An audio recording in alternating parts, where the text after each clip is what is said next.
మన ప్రభువును, మన రక్షకుడును, సర్వలోకనాథుడైన ప్రభువైన యేసుక్రీస్తు నామం పేరట అనుదినము దేవుని వాక్యాన్ని వినుచున్న దేవుని బిడ్డలైన మీ అందరికీ హృదయపూర్వకమైన వందనాలు తెలియజేస్తూ ఉన్నాను. దేవుని మహా కనికరం చొప్పున మీతో మాట్లాడటానికి దేవుని అడిగినప్పుడు దేవుడు నా హృదయంలో పురుకొల్పిన ఒక అంశాన్ని మీ ముందుకు తీసుకురావడానికి నేను ఇష్టపడుతున్నాను దేవుని బిడ్డలారా. ఆ అంశం ఏంటంటే మార్గములో నిలిచి చూడుడి.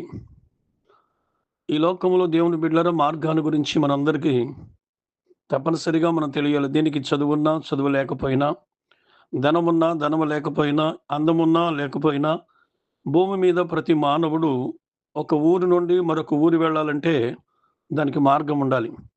మార్గం అంటాం, దారి అంటాం, త్రోవ అంటాం. ఇవన్నీ కూడా ఒకే అర్థం. అయితే ఒక మనుష్యుడు ఏ ఊరైతే వెళ్ళాలో ఆ ఊరికి దారుంది. ఆ దారి లేకుండా ఆ వ్యక్తి ప్రయాణం చేయలేడు. భూమి మీద మనకు చాలా మార్గాలు మనకున్నాయి. అయితే ఈ దేవుని వాక్యంలో రాయబడిన మాటేంటంటే, మార్గములలో నిలిచి చూడండి అని రాయబడింది.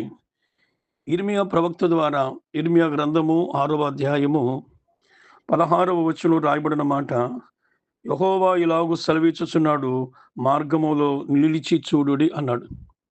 అంటే దేవుడు మార్గములో నిలిచి చూడండి అని మానవులందరికీ తెలియజేస్తూ ఉన్నాడు.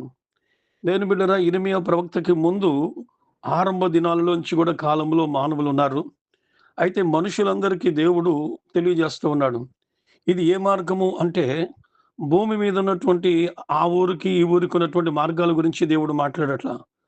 భూమి మీద ఉన్నటువంటి మానవులు, అలాగే ఆత్మ సంబంధముగా ప్రతి మనుష్యుడు ఏ మార్గములో నడవాలి అంటే, దేవుని బిడ్డలారా 2 మార్గాలున్నాయి. నాశనమునకు పోయే మార్గము, దేవుని బిడ్డలారా దాని మార్గము వెడల్పుగా ఉంటదట. నిత్య జీవానికి వెళ్ళే మార్గం, జీవానికి పోయే మార్గము అది సంకుచితముగా ఉంటుందంటే 2 మార్గాలున్నాయి. అంటే ఈ 2 మార్గాలలో దేవుని బిడ్డలారా ఏ మార్గానికి వెళ్ళాలో మానవుడు తెలుసుకోవటానికి అందుకే యేసుక్రీస్తు ప్రభువారు మార్గములలో నిలిచి చూడండి అని దేవుని వాక్యం చెప్తూ ఉంది. అనగా ఈ మార్గము ఎక్కడికంటే దేవుని బిడ్డలారా, భూమి మీద నుండి పరలోకానికి వెళ్ళటానికి. అనగా భూమి మీద ఉన్నటువంటి ప్రతి మానవుడు నిత్య జీవానికి అనగా పరలోకానికి, అలాగే గమనించినట్టుదేనా స్వర్గమని లోకంలో చాలా సార్లు మాట్లాడుతూ ఉంటారు. అంటే నరకము నుండి తప్పించబడి పరలోకానికి చేరటానికి ఆ మార్గాన్ని గురించి ప్రభు అంటాడు, మార్గములో నిలిచి చూడండి. ఈ మార్గము మేలైన మార్గము. ఇందులో దేని బిడ్డలారా మీరు నిలిచి చూడండి. పురాతన మార్గముల గురించి కూడా విచారించండి అని దేవుడు మాట్లాడుతూ ఉన్నాడు. ఏంటి ఆయన ఇంత ఖచ్చితంగా చెప్పాడు అంటే దేవుని బిడ్డలారా, సృష్టి ప్రారంభములో దేవుడు మానవులందరిని కూడా పరిశీలించాడు. ఆదికాండములో 6వ అధ్యాయములో 12వ వచనములు చూచినప్పుడు, భూమి మీద సమస్త శరీరులు తమ మార్గములను చెరిపివేసుకున్నారట. అంటే సమస్త ప్రజలు ఏం చేశారంటే మార్గాన్ని చెరిపివేశారు. అంటే వారందరూ ఎలా ఉన్నారు అంటే దేవుని బిడ్డలారా, తింటున్నారు, త్రాగుతున్నారు, వివాహాలు చేసుకుంటున్నారు. అంటే మనుష్యుడు తన ఇష్టానుసారంగా జీవిస్తూ ఉన్నటువంటి పరిస్థితుల్లో మార్గమును చెరిపేసుకున్నారు. అంటే భక్తి మార్గం లేదు, దైవికమైన మార్గం లేదు. వీరిలో ఉన్న మార్గం అంతా ఏంటంటే చెడ్డ కార్యక్రమాలను మానవులు జీవిస్తూ ఉన్నప్పుడు దేవుడు ఆ దినమున ఆయన చూచి బాధపడి మానవులను కలుగు చేసినందుకు ఆనాడు భూమి మీదకి దేవుడు జలప్రళయాన్ని పంపించినట్లుగా చరిత్ర మనకు చెప్తుంది కదా. అయితే మనం గమనిద్దాం దేవుని బిడ్డలారా. అయితే ఇప్పుడు మార్గములలో నిలిచి చూడండి అంటున్నాడు. ఎన్ని మార్గాలు ఉన్నాయి? నేను ఒక 2 మార్గాలు దేవుని బిడ్డలు మీకు తెలియజేస్తాను. ఒకటి గమనించినట్లయితే 16వ కీర్తనలో 11వ వచనములో, జీవ మార్గమును నీవు నాకు తెలియజేసెదు. అంటే దేవుడు ఏ మార్గం తెలియజేస్తాడు అంటే, జీవ మార్గము అంటే నిత్యము జీవించేటువంటి మార్గం.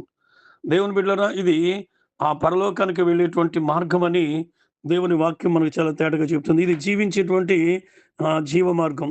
రెండవ మార్గం దేవుని బిడ్డలారా, దేవుని పరిశుద్ధ గ్రంథములోంచి మరొక మాట మనం చదువుకుందాం. మరి 77వ కీర్తన 13వ వచనములో, దేవా నీ మార్గము పరిశుద్ధమైనది. అంటే ఇప్పుడు దేవుని మార్గం ఏమైనదంటే పరిశుద్ధమైన మార్గం.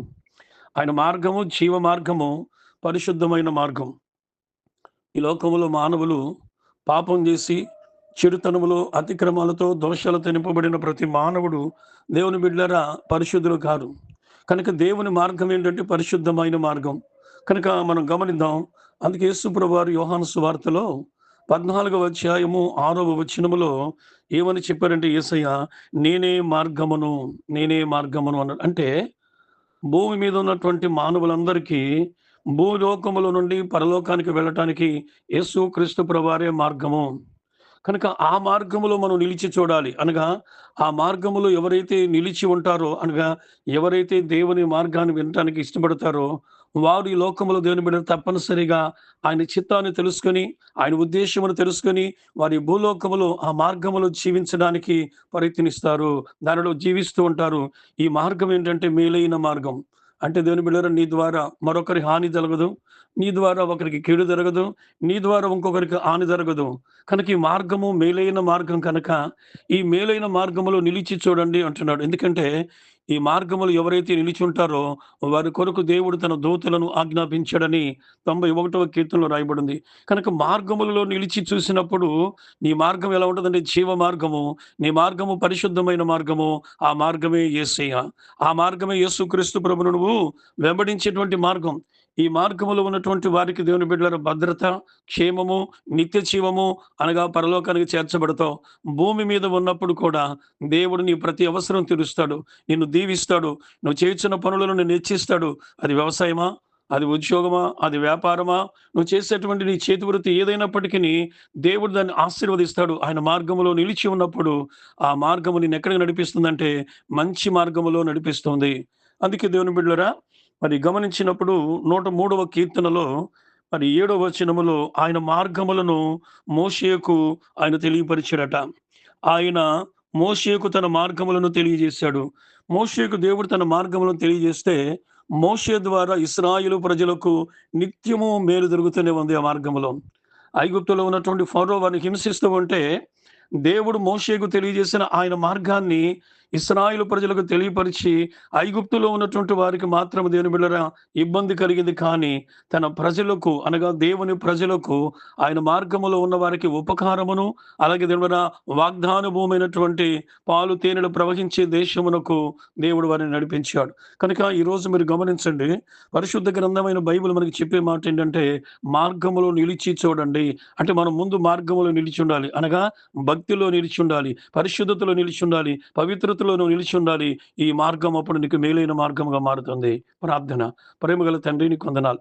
ఈ వాక్యం వింటున్న వారందరూ కూడా నీ మార్గములో నిలిచి మీరిచ్చే దీవెనలు పొందుకుని కృప దయచేయమని యేసయ్య నామమున అడుగుచున్నాం తండ్రి. ఆమేన్.